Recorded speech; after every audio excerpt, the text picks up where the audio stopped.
Welcome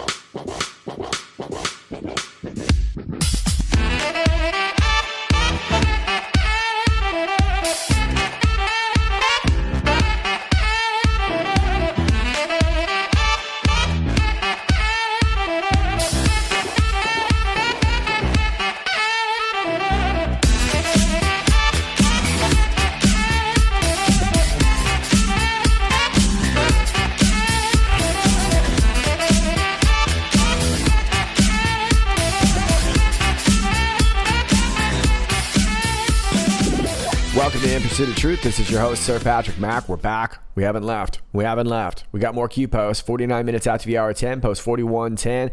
We get an NBC News link right here. This was from 2016. FBI agrees with CIA assessment that Russia wanted to help Trump win. Yeah, I think we kind of picked up on that. 2 U.S. intelligence officials have confirmed to NBC News that FBI Director James Comey and Director of National Intelligence James Clapper agree with the CIA assessment that Russia intervened in the 2016 election in part to help Donald Trump win the presidency. The officials said electing Trump was only part of what Russia was trying to accomplish. The larger goal, they said, was to undermine confidence in American democracy. Mostly, they wanted to build uncertainty and challenge faith in the American election system, said one official. The FBI's view has been that Russia's main goal was causing mischief, said the official. That Russia also supported was one part of the FBI assessment. Skipping it down a bit, in a memo first reported by the Washington Post and confirmed by NBC News, CIA Director John Brennan told agency staff that he had met separately with Clapper, who oversees 17 U.S. intelligence agencies, and with Comey.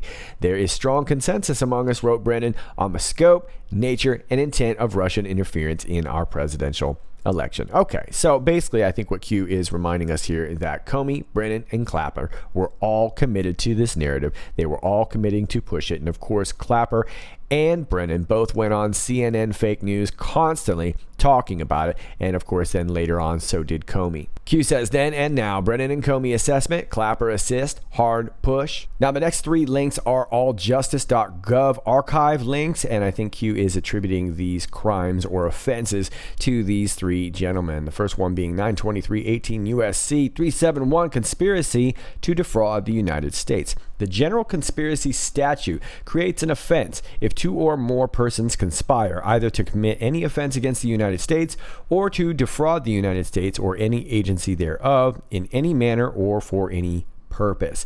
So I want to take you down here to the very bottom of it just to kind of sum it up.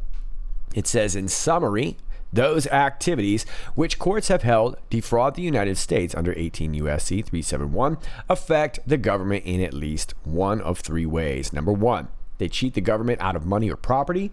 Number 2, they interfere or obstruct legitimate government activity, which seems to be the case. Or number 3, they make wrongful use of a governmental instrumentality, which also seems to be the case.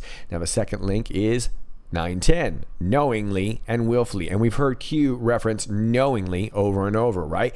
The prohibition of 18 U.S.C. 1001, requires that the false statement, concealment, or cover-up be knowingly and willfully done, which means that the statement must have been made with an intent to deceive, a design to induce belief in the falsity, or to mislead. But 1001 does not require an intent to defraud. That is, the intent to deprive someone of something by means of deceit.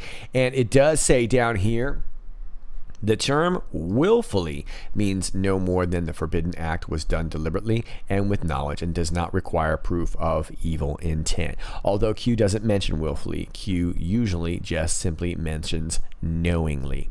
Now, the third one is talking about Chapter 115, treason, sedition, and subversive activities. And of course, there's many people that are guilty of these crimes right here.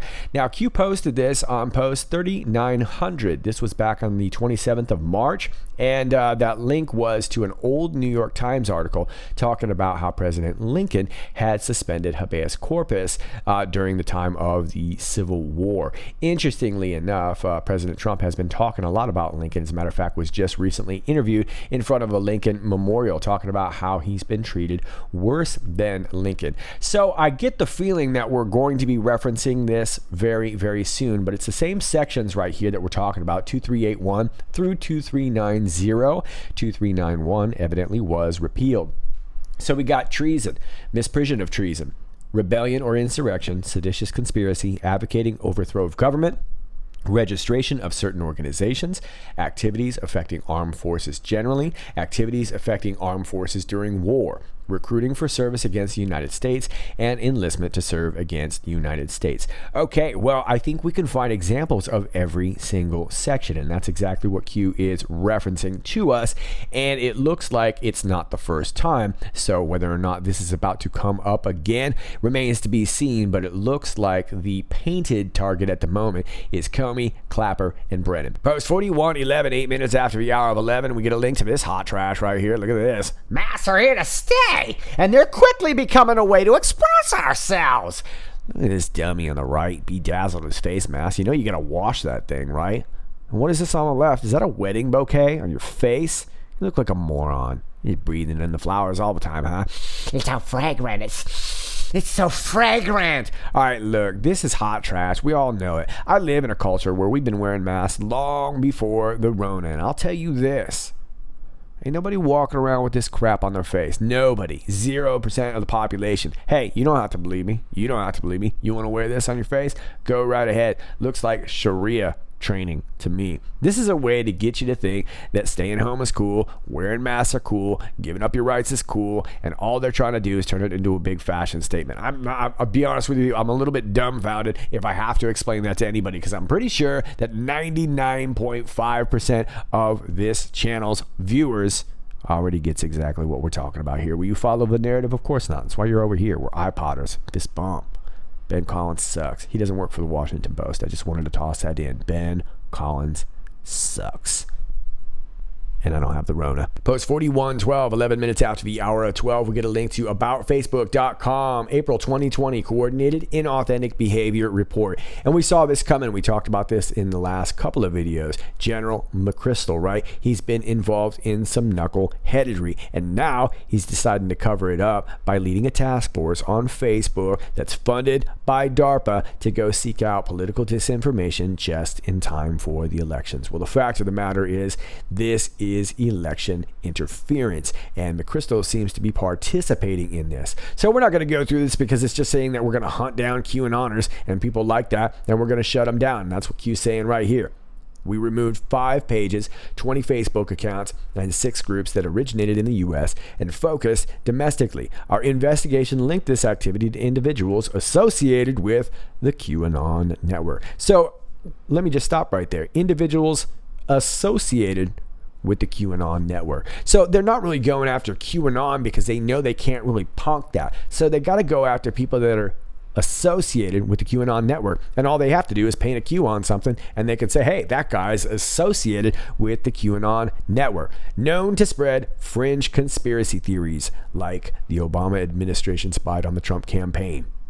We found this activity as part of our internal investigations, their internal investigations, into suspected, coordinated, inauthentic behavior ahead of the 2020 election in the U.S. All right, General McChrystal, pretty sure you're listening. I know you can't look at me, but look at me. Look at me. Hey, you look at me. Do I look inauthentic to you?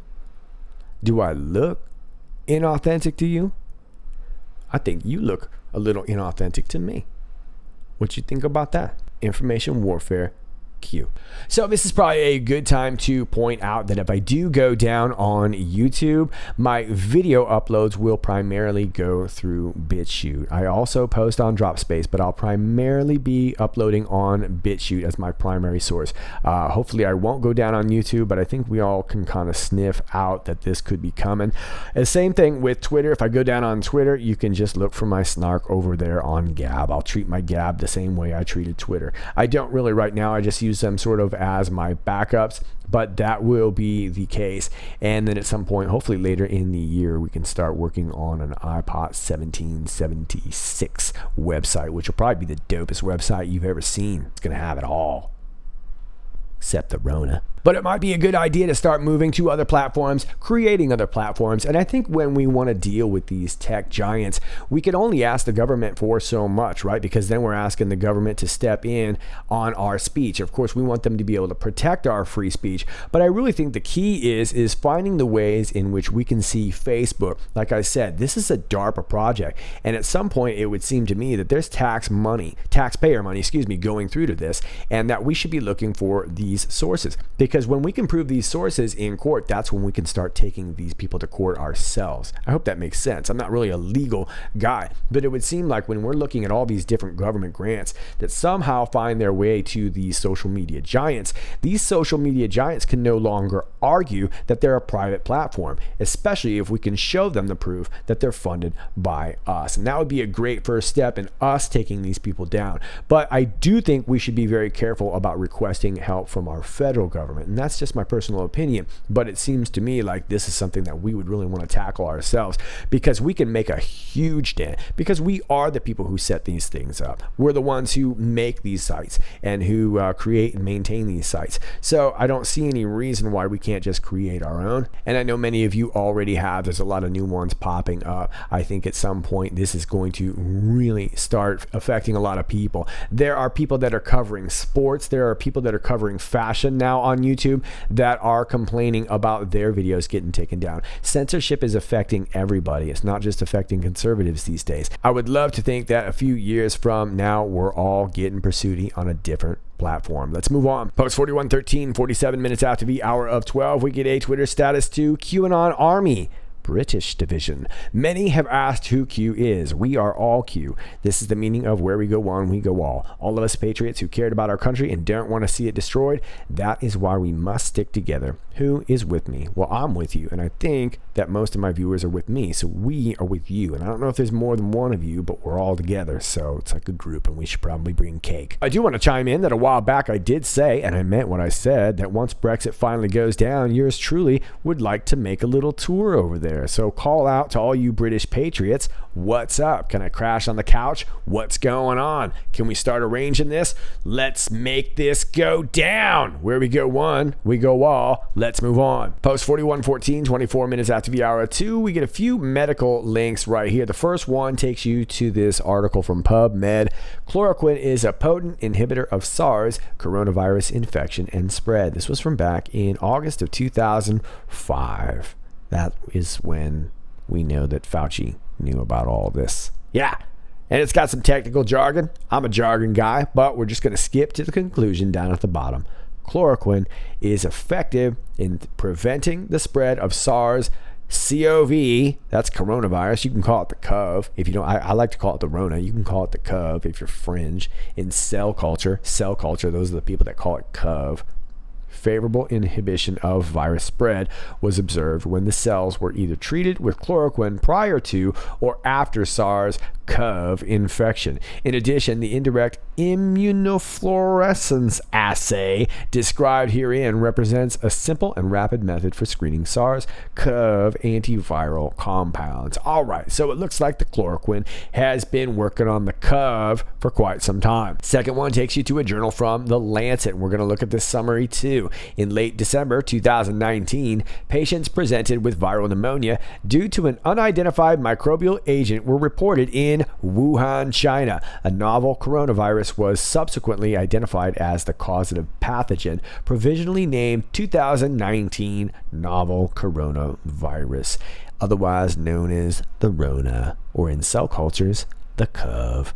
As of January 26, 2020, I know it's not real cell cultures. You don't need to. More than 2,000 cases of 2019 nCoV infection have been confirmed, most of which involve people living in or visiting Wuhan, and human-to-human transmission has been confirmed. Okay, so I'm kind of getting the idea here that they were bumping up the CoV to make it look a little bit more like SARS. They were kind of giving this a little bit of a boost. Maybe we had something that actually did originate in bats or pangolins or whatever. Maybe it did, but it looks like they were juicing it up a little bit, kind of like Mark McGuire and Jose Canseco after they returned from their first offseason. The third one takes you to Cell.com. Summary: the emergence of SARS-CoV-2 has resulted in greater than 90,000 infections and 3,000 deaths. Coronavirus spike glycoproteins promote entry into cells and are the main target of antibodies. We show that SARS-CoV-2S uses ACE2 to enter cells,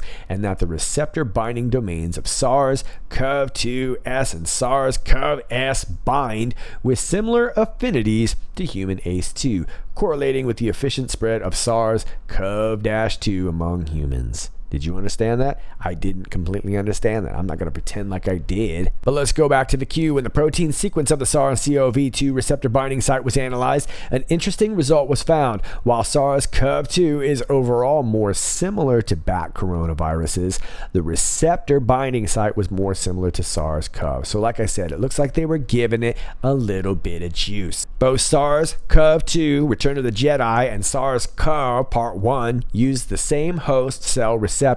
It also found that for both viruses, the viral protein used for host cell entry bind to the receptor with the same tightness affinity. Knowledge is power. So like I said, it looks like they're juicing out there in Wuhan. And I don't think they were just juicing up the CoV. They were juicing up the SARS. They were juicing up the HIV-1. They were juicing up a lot of things. Post 41:15, 41 minutes after the hour 2, we get this little graphic right here. President of Tanzania, John Magufuli, has outsmarted everybody. He allowed coronavirus testing kits to be imported into his country. He instructed that they be checked by Tanzanian security officials. They tested non-human samples, including a goat and a pawpaw, which is a fruit. And if you're not familiar with the pawpaw, there's a pawpaw right there. It's not bad. It's all right. It's not my favorite. It's like, what do they call that? Soursop. Custard apple. Custard apple? Is that right? It's like a custard apple. It looks like a papaya. It's not a papaya. It's a pawpaw. And they tested it for corona. And you know what? Probably still didn't have it. The tests were given human names and ages as they were sent off for result. They tested positive. A fruit and a goat. President Magufuli said something is happening. And there's the link to the story here from Reuters. Q says sometimes you can't tell the public the truth. You must show them. So I just want to point out from the story that he actually suspended some people here. Tanzania has suspended the head of its national health laboratory in charge of testing for the coronavirus and ordered an investigation a day after President John Magufuli questioned the test's accuracy.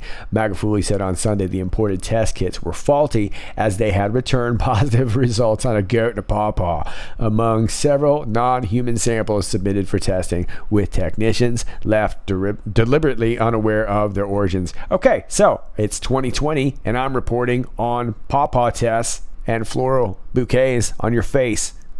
On your face. Sometimes you can't tell the public the truth. You must show them. Yeah, ridiculous stories like this are going to get out. It doesn't matter what your politics are. Those were from Reuters. Reuters is typically a pretty anti-Trump platform. At some point, people are going to start going, wow, we stayed at home for this. We stayed at home for this. I lost thousands of dollars for this, and people are going to wake up. I said test it on pawpaw. Don't test it on a pawpaw.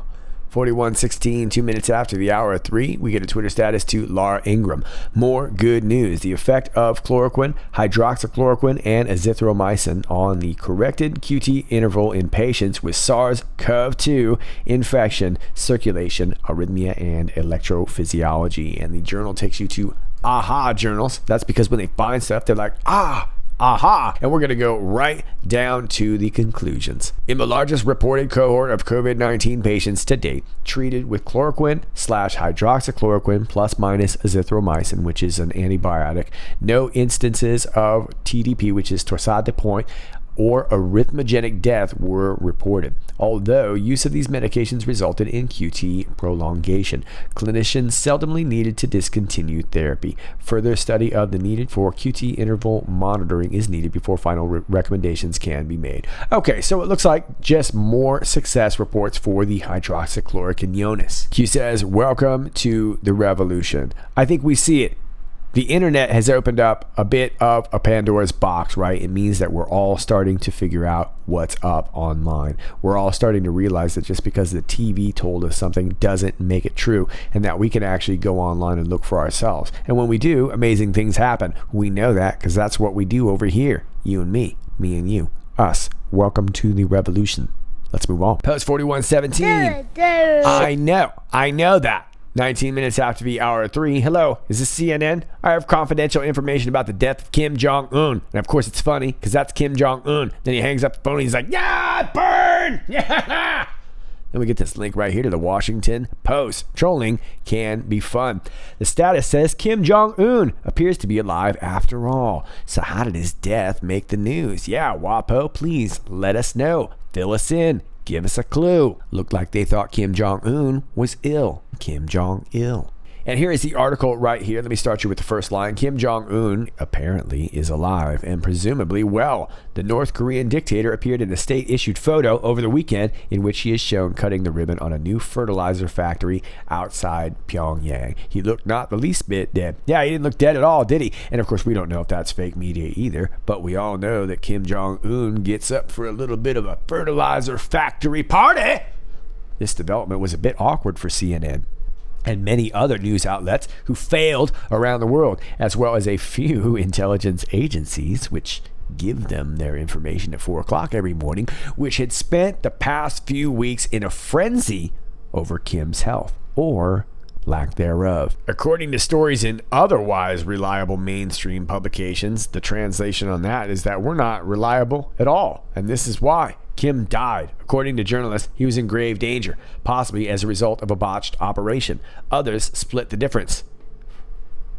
You want me to say that again? Others split the difference. They didn't know either way, just split the difference, saying he was in a coma or brain dead. Yeah, they just split the difference. Whatever, just spitballing over here. Anyway, let me take you down to the bottom because this was my favorite part of this whole story. This ought to sum it up. The intelligence wasn't all that intelligent, suggests Jung H. Pak, a senior fellow at the Brookings Institution in Washington. It's doubtful the story would have gotten traction, at least in the American media, if the unnamed U.S. officials relied upon by CNN and MSNBC hadn't provided some support for it, she said. Okay, so I think we see what's up. Looks like somebody put out a fake story to some of these U.S. officials. Those U.S. officials turned right around and leaked it to CNN and MSNBC, and now, just like the Paw story, everybody got caught with their pants down, when the fact of the matter is that whoever leaked that fake story probably did it for the sake of finding out who those U.S. officials are. Trolling can be fun. Yours truly can attest to that. Those are your Q posts. Finally, let me leave you with this tweet from Joseph J. Flynn, who tweeted this from General Flynn. What a beautiful black sky. Posted at 9:55 on May 5th. That's 5555. That makes 20. It's the year 2020. Doesn't mean anything. I just thought that was cool. Anyway, that is a reference to a comment that General Flynn made during his FBI interviews. He made it 3 times, and it was Andrew McCabe that noted it. So I don't know if this is a shot across the bow to Andrew McCabe, letting him know that a big storm is coming. What a beautiful black sky. That's usually what forms when a storm is coming. And of course, a lot of these people were referred to as storms, and I'm sure when it all mixes, it becomes a perfect storm. Kind of reminds you of the comment that President Trump made a couple years ago when he said the storm was coming. Honey, you've got a big storm coming. I believe you may be right, and that's why we call her Oddly Confident Lady. Those are your Q-Pos. As always, if you like this video, please click like, share, and subscribe. Thanks to all of you who do that already. If you've not checked out one of my alternate channels, please do. They're all linked down below in the video description on YouTube, and I have them pinned on my Twitter if you want to go check those out. My email's down below. If you've got information for me, please do not DM me on Twitter. I don't DM, and my P.O. box is down below, and my Patreon's down below if you'd like to support the channel. It's all linked down below. This is Sir Patrick Mack, and until next time, don't test on Paw.